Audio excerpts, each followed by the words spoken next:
सरकारी नौकरी की जबरदस्त तैयारी के लिए हमारे चैनल को सब्सक्राइब कर लीजिए, साथ ही साथ बेल आइकन को प्रेस कर लीजिए और ऑल ऑप्शन पे टिक कर लीजिए, जिससे हमारी सारी वीडियो सबसे पहले आप तक पहुंचे बिल्कुल फ्री। हेलो, वेलकम स्टूडेंट, स्वागत है आप सभी का हमारे यूट्यूब चैनल पे। आज की इस वीडियो में हम लोग मुगल साम्राज्य की अगली वीडियो पढ़ने वाले हैं, जिसके अंतर्गत मैं हुमायूं के बारे में कम्प्लीटली पढ़ाने वाला हूं। इससे पहले वाली वीडियो में मैंने बाबर के बारे में कम्प्लीटली आप लोगों को बता दिया है। अगर आप वो वीडियो नहीं देखे हैं तो वहां से मुगल साम्राज्य के स्थापना और उसके संस्थापक के बारे में बाबर से रिलेटेड सभी फैक्ट्स को देख सकते हैं, जितने भी क्वेश्चन बन सकते हैं। इस वीडियो में मैं आपको हुमायूं के बारे में बताने वाला हूं और कंप्लीट कॉन्सेप्ट देने वाला हूं, इसलिए आप वीडियो को ध्यान से देखिए और पूरे लास्ट तक देखिए।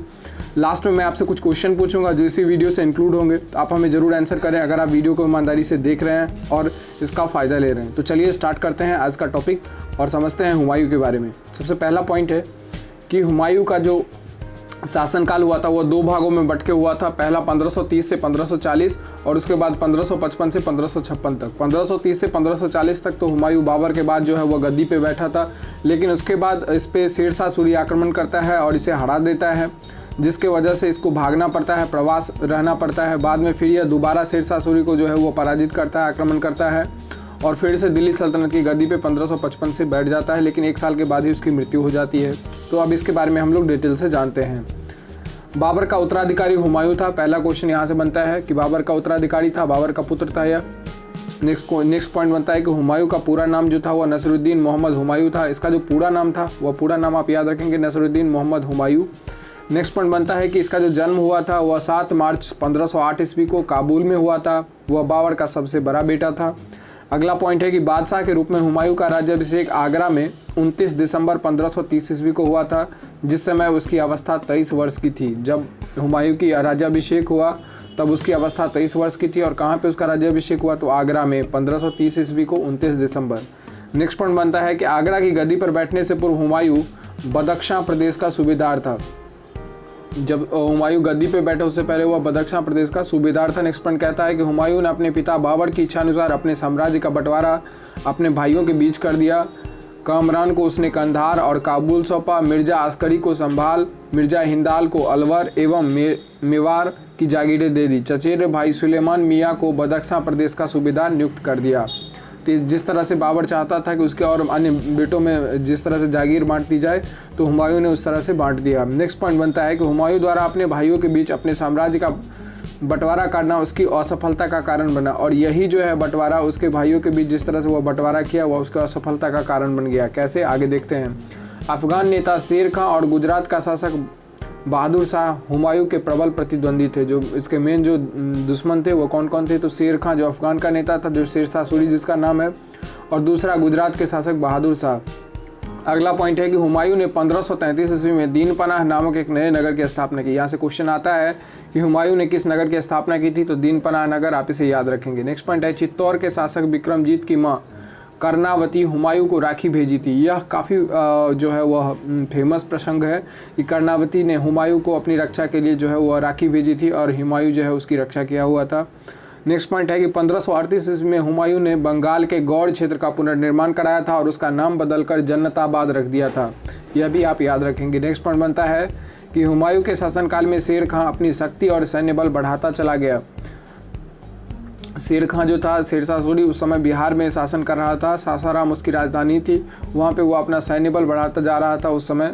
नेक्स्ट पॉइंट बनता है 25 जून 1539 ईस्वी को शेर खां और हुमायूं के बीच चौसा का युद्ध। यह बहुत ही फेमस एग्जाम के लिए बहुत ही फेवरेट क्वेश्चन बनता है कि चौसा का युद्ध कब हुआ था? तो 1539 को। और किसके बीच हुआ था? तो शेर खां अर्थात शेरशाह सूरी और हुमायूं के बीच में। इसे आप जरूर याद रखेंगे।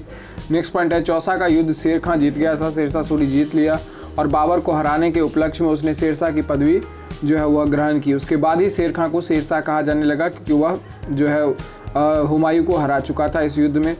नेक्स्ट पॉइंट है कि शेरशाह जिसका नाम है, ने 17 मई 1540 ईस्वी में बिलग्राम अथवा कन्नौज का युद्ध में एक बार फिर हुमायूं को बुरी तरह से हरा दिया। जिस तरह चौसा का युद्ध इंपॉर्टेंट है, उसी तरह बिलग्राम या कन्नौज एक ही उस युद्ध का नाम है। तो इस युद्ध का नाम आप जरूर याद रखें, बिलग्राम या कन्नौज का युद्ध। यह 1540 में हुआ था और किसके बीच हुआ था? तो शेरशाह सूरी और हुमायूं के बीच हुआ था, जिसमें दोबारा जो है हुमायूं बुरी तरह से हार गया था। नेक्स्ट पॉइंट है कन्नौज या बिलग्राम का युद्ध जीतकर शेरशाह ने बड़ी आसानी से आगरा और दिल्ली पर अधिकार कर लिया। इस कन्नौज और बिलग्राम के युद्ध को जीतकर शेरशाह सूरी ने दिल्ली का जो शासन था वहाँ पे अधिकार कर लिया और दिल्ली साम्राज्य का जो है वह बादशाह बन गया। नेक्स्ट पॉइंट बनता है कि कन्नौज बिलग्राम का युद्ध हारकर हुमायूं भागकर सिंध चला गया, जहां 15 वर्ष के निर्वासन काल में उसने घुमक्कड़ों सा जीवन बिताया। मैंने आपको बताया था कि उसके बाद उसको 15 साल तक जो है वो भटकना पड़ा था, अलग अलग जगहों पे जाना पड़ा था। तो यह कौन से युद्ध के बाद? तो कन्नौज या बिलग्राम के युद्ध के बाद हुमायूं हार चुका था इसमें और वह सिंध चला गया था। नेक्स्ट पॉइंट बनता है कि हुमायूं ने अपने निर्वासन काल जो 1540 से 1555 ईस्वी तक उसे बाहर रहना पड़ा के दौरान हिंदाल के आध्यात्मिक गुरु सिया मीर बाबा दोस्त उर्फ मीर अली अकबर जामी के पुत्री हमीदा बानो बेगम से 1541 ईस्वी में निगाह अर्थात विवाह कर लिया।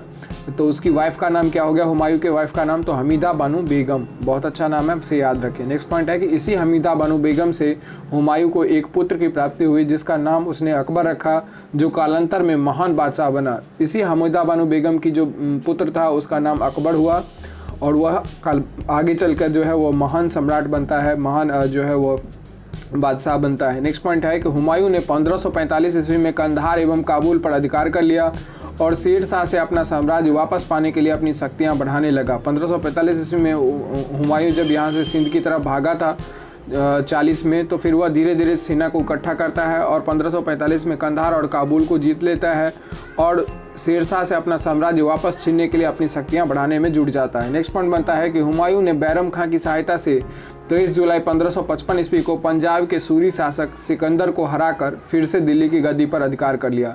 हुमायूं ने क्या किया? तो बैरम खां की सहायता से, जो बैरम खां जो कि अकबर का संरक्षक भी था, उसकी सहायता से 23 जुलाई 1555 ईस्वी को पंजाब के सूरी शासक सिकंदर को हराकर फिर से दिल्ली की गद्दी पर अधिकार कर लिया। नेक्स्ट पॉइंट बनता है कि हुमायूं की मृत्यु 1 जनवरी 1556 ईस्वी को दीन पनाह भवन में स्थित पुस्तकालय की सीढ़ियों से गिरने के कारण हो गई थी। जो हुमायूं था उसकी मृत्यु जो है वह सीढ़ियों से गिरने के कारण हो गई थी। एग्जाम में कई बार आता है कि ऐसा कौन सा शासक है जिसकी मृत्यु जो है पुस्तकालय के सीढ़ियों से गिरने से हुई है, तो हुमायूं का मृत्यु हुई है। और कौन से? तो दिल्ली के दीन पनाह भवन स्थित जो लाइब्रेरी था वहाँ से उसकी सीढ़ियों से गिर जाने से मौत हो गई। नेक्स्ट पॉइंट आएगा हुमायूं की सौतेली बहन गुलबदन बेगम ने हुमायूं नामा की रचना की। तो हुमायूं नामा जो है वो बायोग्राफी है हुमायूं का और इसको किसने लिखा है? तो ये इसको लिखवाया है जो हुमायूं की सौतेली बहन गुलबदन बेगम ने। नेक्स्ट पॉइंट है हुमायूं ने कुछ युद्ध लड़े थे, उसके बारे में आप देख लें, इसे जरूर याद रखें। एक देवरा का युद्ध जो 1531 में हुआ था, चौसा का युद्ध सबसे इंपॉर्टेंट है 1539 में, बिलग्राम यह भी सबसे इंपॉर्टेंट है 1540 में, और एक लास्ट है सरहिंद का युद्ध, यह 1555 में। तो यह चारों आप जरूर याद रखें, एग्जाम में आते हैं। अगला पॉइंट बनता है कि हुमायूं ज्योतिषी में विश्वास रखता था। अपनी इसी ज्योतिषीय विश्वास के कारण ही वह ग्रहों को अपने अनुकूल करने हेतु सप्ताह के 7 दिन 7 भिन्न भिन्न रंग के कपड़े पहना करता था। तो यहाँ से क्वेश्चन बनता है कि ज्योतिषी में विश्वास रखने वाले ऐसा कौन सा शासक था जो सप्ताह में 7 दिन अलग अलग तरह का कपड़ा पहनता था? तो यह था हुमायूं। नेक्स्ट क्वेश्चन बनता है कि हुमायूं शनिवार को काले रंग का कपड़ा पहनता था और सोमवार को सफ़ेद और रविवार को पीले रंग का कपड़ा पहनता था। तो यह थी कंप्लीट वीडियो हुमायूं के बारे में। उम्मीद कर रहा हूँ यह वीडियो आपके लिए काफ़ी उपयोगी रही होगी। अगर यह वीडियो आपके लिए अच्छा रहा तो आप इसे ज़रूर लाइक कर देंगे और अपने दोस्तों में प्लीज़ इसे शेयर कर दीजिए। मिलते हैं नए टॉपिक के साथ नए वीडियो में। Thank you.